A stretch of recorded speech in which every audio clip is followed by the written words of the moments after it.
आप देखिए कि जो पाकिस्तान ने जब शहजाद ने जिस तरह जब ब्रेकिंग न्यूज़ वो दे रहे थे कि इतने जहाज़ हमने मार गिराए जो पहली रात, तो उसके बाद कंफर्मेशन भारतीय मीडिया से आई। वो बाद में उधर प्रेशर होता है वो डिलीट कर दी गई, लेकिन ये है कि जो तस्वीरों के साथ या उनके रिपोर्टर्स ने जो रिपोर्ट किया वो पहले भारतीय प्रिंट मीडिया से जो है वो कंफर्मेशन आई।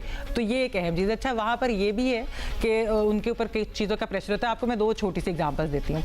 जब Bilawal Bhutto as foreign minister SCO के लिए गए थे तो उनको जो इंटरव्यूज़ लाइन अप हुए थे उधर कुछ प्रिंट के लोगों से, तो उनके ऊपर ये प्रेशर आया भारतीय रियासत की तरफ से कि आप इनका इंटरव्यू ना कंडक्ट करें, लेकिन उन्होंने वो प्रेशर सहा और इंटरव्यूज़ किए। उन्होंने यानी कि दे डिडंट गिव अप, उन्होंने ये नहीं किया कि ओब्लाइज किया उस प्रेशर।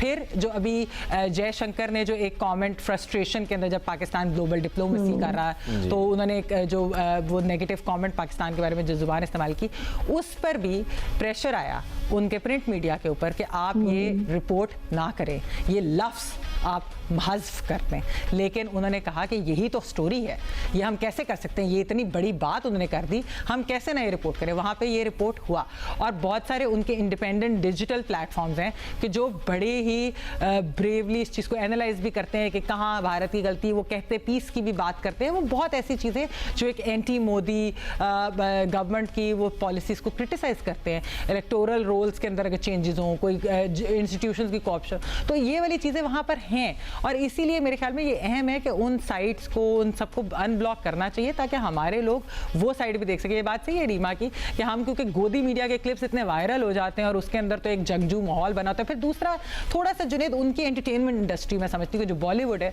उसके अंदर भी हमने ये एक राइट विंग हिंदुत्व नैरेटिव या बहुत ज़्यादा जो एक जिंगोइस्टिक किस्म का नैरेटिव जैसे धुरंधर और ये वो सारी चीज़ें जो है हमने देखी। या भी मैं आपको एग्जाम्पल देती हूँ कि वेस्ट बंगाल के इलेक्शन, मतलब जो इंडियन स्टेट के इलेक्शन हुए थे उस पर मैंने जब तज्जिया दिया तो एक छोटा सा क्लिप मेरा उसमें से निकाल कर, हालांकि मैं ओवरऑल तज्जिए के अंदर तो बात कर रही थी कि भारत के अंदर ये समझा जा रहा है कि उनकी ऑपोजिशन हैज़ फेल्ड, यूनिटी नहीं है, ये इस तरह की चीज़। लेकिन वहाँ पर क्योंकि एक मैंने बात की कि जिन लोगों से मेरी बात हुई दे वर डिप्रेस्ड एंड दे थॉट के it's a very depressing day today, कि एक सैफरन वेव और ये सब आ रहा है। उसके बाद जो कॉमेंट्स इस तरह के थे वो क्लिप छोटा सा काट के भारत के राइट विंगर्स की तरफ से उसको वायरल ये किया गया और उसमें ये था कि देखो पाकिस्तान और बांग्लादेश कैसे वेस्ट बंगाल के इलेक्शंस मैनिपुलेट करते हैं और इन्फ्लुएंस करते हैं और ये क्या चाहते थे। मतलब इस तरह का जो प्रोपेगेंडा उधर बहुत ज़्यादा ये होता है, बट वो उनकी आप कह लें कि रियासत की एक इस वक्त पॉलिसी है, अनफॉर्चुनेट है।